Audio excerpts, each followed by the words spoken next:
it's up to her to keep the switch on, okay? But it's up to us to create the conditions for that and to make it easy, to make it good for her to switch that on.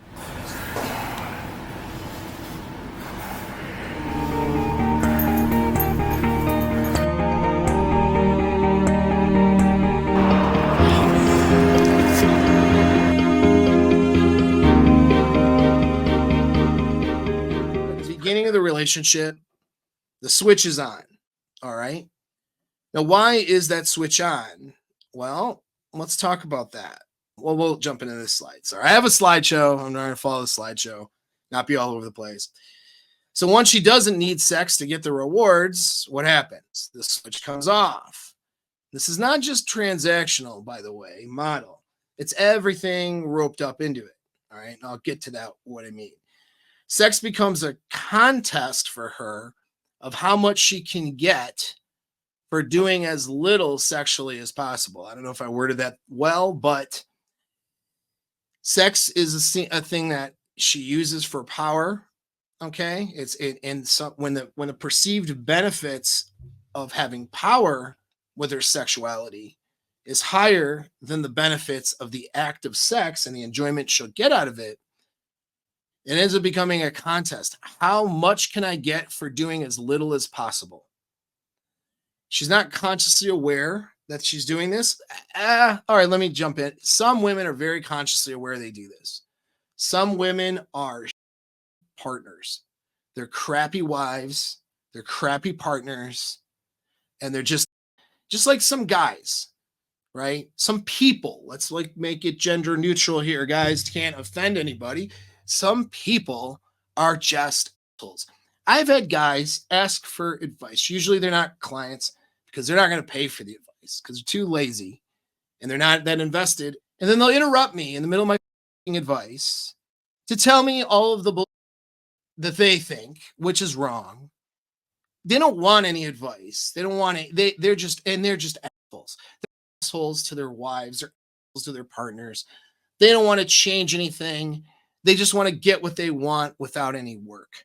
And that's how people are, right? People are wired to try to get what they want with as little work as possible. So many dudes are like that. Some of you guys listening right now are fucking like that. Some of you guys listening to me, you're assholes, and you are assholes to your girls, you're assholes to your wives, and not in a good way, in a real pussy kind of way, okay? And that's why she doesn't like you, and you're not even gonna listen to, you're gonna listen to me, but not listen to me. I'm gonna do anything about it. That fits the profile of a percentage of you listening to me right now. All right. You got to fix that. We got to change that. I have a lot of former, hey, I was kind of a jack the way I thought about this, people in my coaching groups. I have had my fair share of jack moments. I am the last person to really judge anybody. Okay. Because I've made tons of mistakes in my own life. But, you improve from those mistakes, get better. That's the point. Right. So, there's no judgment, but some people, women, okay, assholes. Okay, so they're doing it on purpose. They know it, and they don't care. They just want what they want, and they're lazy, and they don't care. So there's a lot of people like that, but there's not a lot of people who aren't like that. Women who are not like that. Okay, there's a lot of women who have the best intentions, but their emotions and their neurochemical system is reacting a certain way, and their schemas. When I say a schema, which is their unconscious principles and ideas that they don't understand or realize are operating, and the conscious mind isn't recognizing that these principles are operating. They have principles and ways of thinking about sex and sex and relationships that are fueling this action of shutting herself off sexually and only using sex to get as much as she can and to get as much benefit as possible from one crumb of sex, right? Like if she can go from once a week to once every other week and get away with it, she will. If she can go to once a month, she will. If she can get all the benefits from the guy she's with by and reducing the sex more and more, she will. And this has to do with assuming she's not just an asshole, right? Let's say she's not. She's having these feelings and these that are pushing her like that It's an unconscious belief system she has. And then it's this paradigm that's showing up. And some of the stuff is rooted in hindbrain drives. We'll get to that. And hypergamy does play a role in this, by the way, a major one. So I'll get to that. All right. So that's what's happening. And so what's our role is to, as men, your role is to keep this switch on. As it, we'll say like this, it's actually up to her to have her switch on. That's important to recognize. As guys, we tend to remove agency from women without realizing we do it. You know, I don't mean to do that. It's up to her to keep the switch on. Okay. But it's up to us to create the conditions for that and to make it easy, to make it good for her to switch that on, switch this sexual switch on as often as possible. And it's not just, I'm using the word sex, but sex and intimacy rolled up into one thing because they're actually not separable. All right. That's another paradigm women have. They separate intimacy from sex. Well, snuggling and cuddling is not the same as penetration. So I have to make sure I get a certain amount of non-sexual snuggling, cuddling in order to offer the penetration. You see, it's like this. It's this constant for a lot of women. It's a constant because sex is power to them. It's a constant negotiation in their head, even when they desire the alpha male. Okay, it's transactional relationships will fail inevitably, but transactional ones, it's a negotiation in her head. But even when she really desires the guy, though, she still has some of this negotiation going on a lot of times, unless her schema and paradigm can change. And that has to do with sex having power for her, right?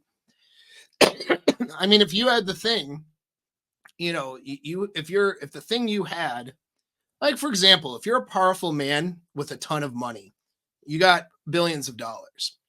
You know what I noticed about guys who are like millionaires and billionaires, actual billionaires? You know what I've noticed? They're careful about where they spend their money. Sometimes they don't care, like they're going to be like, yeah, we'll just spend it here. They do that. They have those days, those moments, because it's the juice isn't worth the squeeze to care about it. Yeah, like whatever. Let's just go buy some of this. But for the most part, though, like if someone were to ask them to borrow money, can I borrow $100?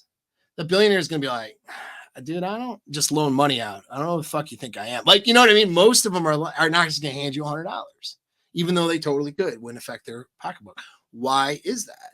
Because their money is a source of power for them. And they know if they devalue the power they have with the money that they've personally earned, then it'll lose its power. And it'll lose its power in their life. It'll lose its power in other people's lives. And that's how you end up with a lottery winner who's bankrupt in a few years, right? He doesn't recognize the power that money has for him. Usually a lottery winner is somebody who hasn't earned the money, so they don't recognize the power of it. And so they're very careful about spending it. They see, even though spending money, if I give somebody $1,000, right, that in theory could give me power over them in a positive way.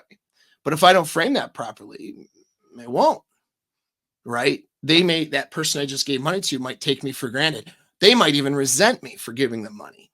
You see what I mean? That happens a lot.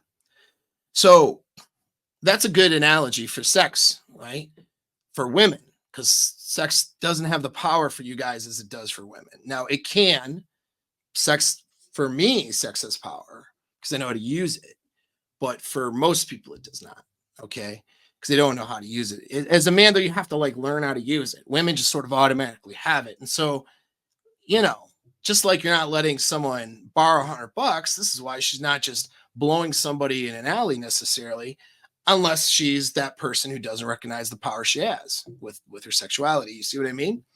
And so anyway, down a rabbit hole, but your job is to turn this on and keep it on, right?